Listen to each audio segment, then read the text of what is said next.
That is very dark on my screen, but it's not on that. Okay. The Flaming Lips aren't Are you ready? an experimental psychedelic rock band based in Oklahoma City that's consistently been one of the most inventive bands in the genre. Despite their constant push to do things that have never been done before in music, they've had multiple breaks into the mainstream, including songs such as She Don't Use Jelly and Do You Realize? Maybe you've heard of some of them. Who knows?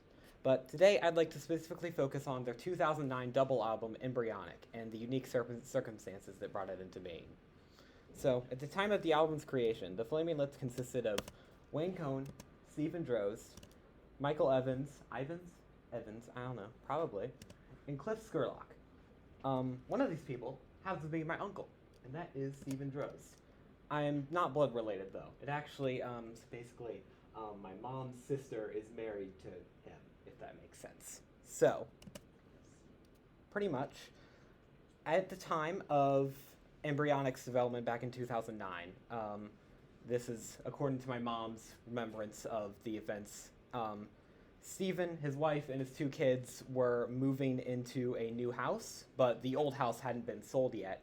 And so in that time, they actually turned the old house's living room into a makeshift recording studio. And they would improvise and write songs for the album. And this is where a lot of the songs in the album were first initially recorded. And although some songs were written and planned ahead of time, a lot of the songs started out from just simply improvising in the studio. They'd sort of just record for about 20 minutes doing whatever came to them, and then they'd go back and listen to the recording and pick out what sounded most interesting.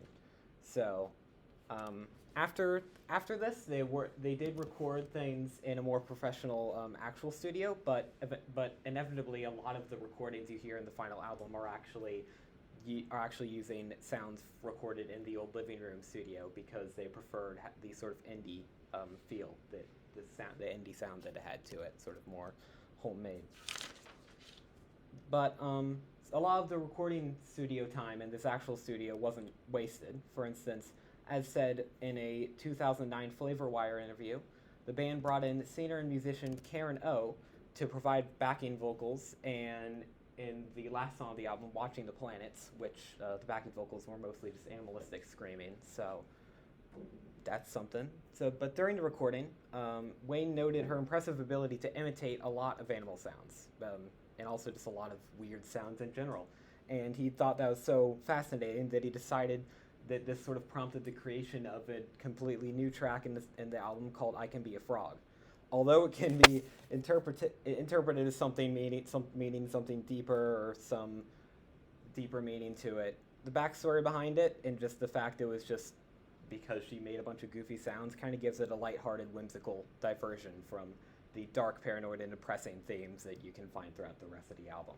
In fact, it was such a lighthearted song that they actually performed a rendition of the song for Yo Gabba Gabba in 2010. So there you have that. On release, the album was met with much praise. It holds an aggregate score of 81 out of 100 on Metacritic. Pitchfork selected it the fourth best album of 2009, and by 2011 it had sold 103,000 copies. In a Billboard interview, Wayne stated that it came out less polished than their previous major two albums, At War with the Mystics and Yoshimi Battles of Pink Robots, but although it came out less polished, I and many others agree that it is still a very engaging listening experience, and I highly recommend it if you have the time. Thank you.